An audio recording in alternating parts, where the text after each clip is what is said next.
ఆ లేఖను వ్రాయించినారని మాకు తెలిసినటువంటి సమాచారం. ఈ సందర్భంగా కొన్ని విషయాలు ప్రస్తావించుకోవాల్సిన అవసరం కూడా ఉన్నది.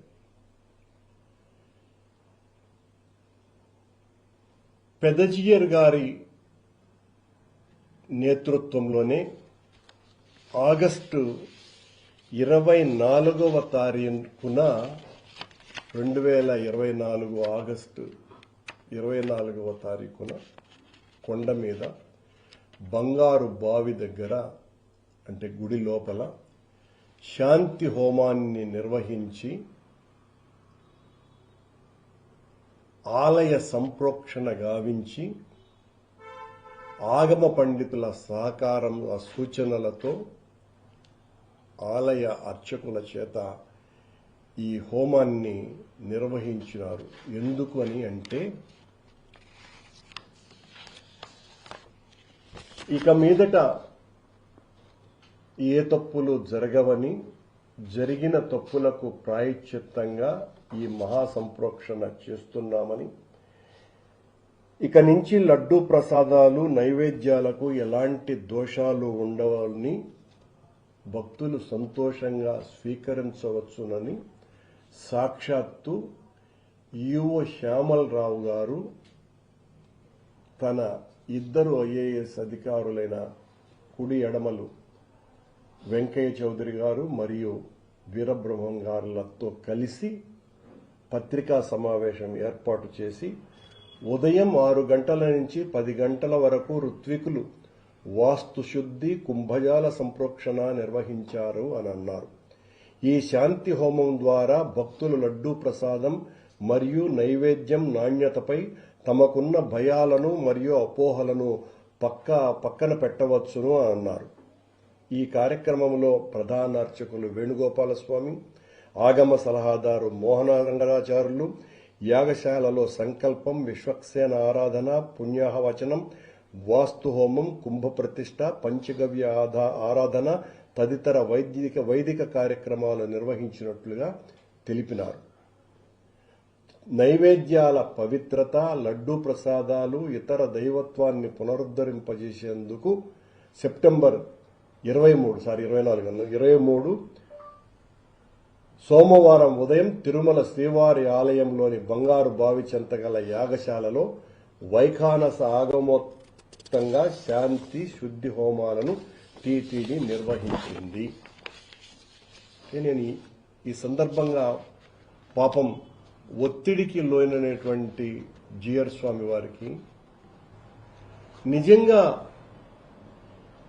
ఈ రోజున చంద్రబాబు నాయుడు గారు పూర్తిగా ఆత్మరక్షణలో పడిపోయి సంవత్సర కాలం తన మనుషులు కూడా సభ్యులైనటువంటి సిట్ విచారణ సంస్థ లడ్డూలో ఆవు కొవ్వు, పంది కొవ్వు, చేప నూనె కలవలేదు అని విస్పష్టమైనటువంటి తీర్పు ఇచ్చిన తరువాత ఒక్కసారిగా బెంబేలెత్తిపోయిన ముఖ్యమంత్రి, ఉప ముఖ్యమంత్రి గారు 5 రోజుల క్రితం పత్రికా సమావేశాన్ని ఏర్పాటు చేసి బేలగా డీలా పడిపోయి ఇక అన్ని అస్త్రాలు కోల్పోయాము అనని ఒక్కసారిగా జగన్మోహన్ రెడ్డి గారి మీద హిందూ మత వ్యతిరేకగా మత విద్వేషాన్ని రెచ్చగొట్టడానికి ఒక ఆయుధంగా లడ్డూను తీసుకొని వచ్చేటువంటి ప్రయత్నం చేశారు. అందులో భాగంగా గత 2 రోజులుగా కొద్దిమంది స్వాములు, స్వయం ప్రకటిత స్వాములు, దానికి తోడు సాక్షాత్తు 1000 సంవత్సరాల ఆలయ పరంపరలో జగద్గురువు రామానుజాచార్యులే నెలకొల్పిన వ్యవస్థలో ఆ పరంపరలో ఉన్నటువంటి పెదజియర్ స్వామి మఠం ఎంతో గౌరవ ప్రపత్తులు ఉన్నటువంటి ఆ మఠం మీరు సెప్టెంబర్ 23వ తారీఖున అంతకుముందు శ్యామలరావు గారు మాట్లాడినప్పుడు లడ్డులో కల్తీ కలిసింది అని అన్నప్పుడు పెద్దజీఆర్ వారిని నేను ప్రశ్నిస్తున్నా, మీరెందుకు అప్పుడు ఉత్తరం రాయలేదు? ఈ రోజున ఎందుకు ఉత్తరం రాసినారు?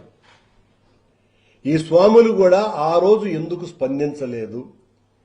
సిట్ తన తీర్పు ఇచ్చినాక ఆ నివేదికలో రాజకీయ నాయకులకు ఏ ప్రమేయము లేదు.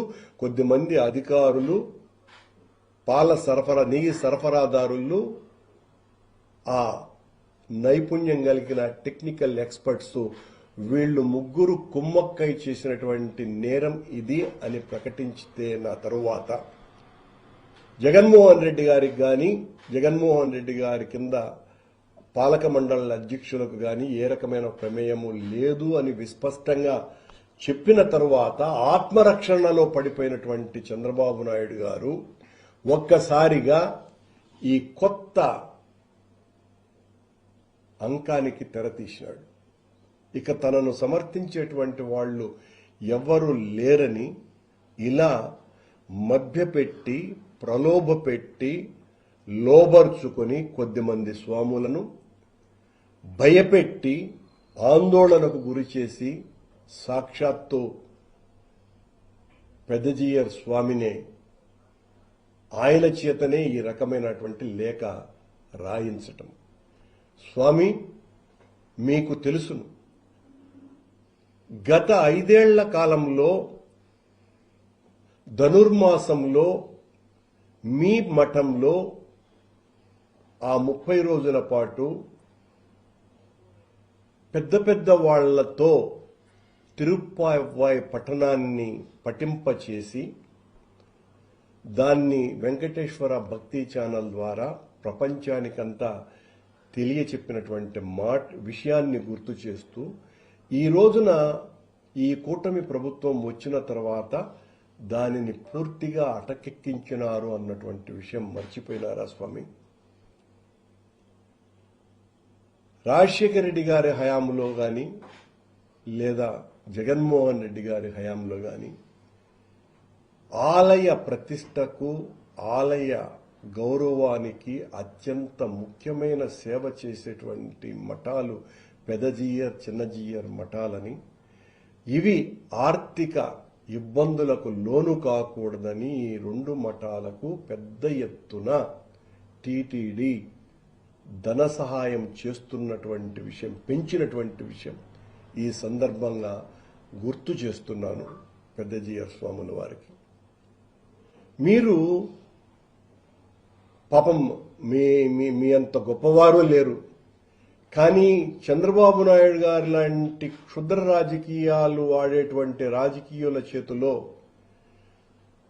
నైతిక విలువలు కలిగినటువంటి ఆధ్యాత్మికవేత్తలు నలిగిపోవటం అన్నది మాత్రం చాలా బాధ కలిగేటువంటి అంశము. కొండ మీద చంద్రబాబు నాయుడు గారు నియమించుకున్నటువంటి అధ్యక్షుడు గాని, ఈవో గాని వీళ్లంతా కూడా చంద్రబాబు గారి ప్రయోజనాలు కాపాడటానికి ఉన్నారే గాని హిందూ ధర్మాన్ని కాపాడటానికి కాదు.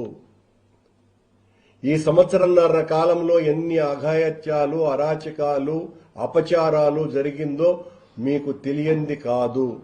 మీ పట్ల మేము ఎంత గౌరవంగా మీరు కనపడంగానే పాదాలకు నమస్కరించుకొని ఎంత భక్తి ప్రపత్తులతో ఉంటామో మీకు తెలియంది కాదు.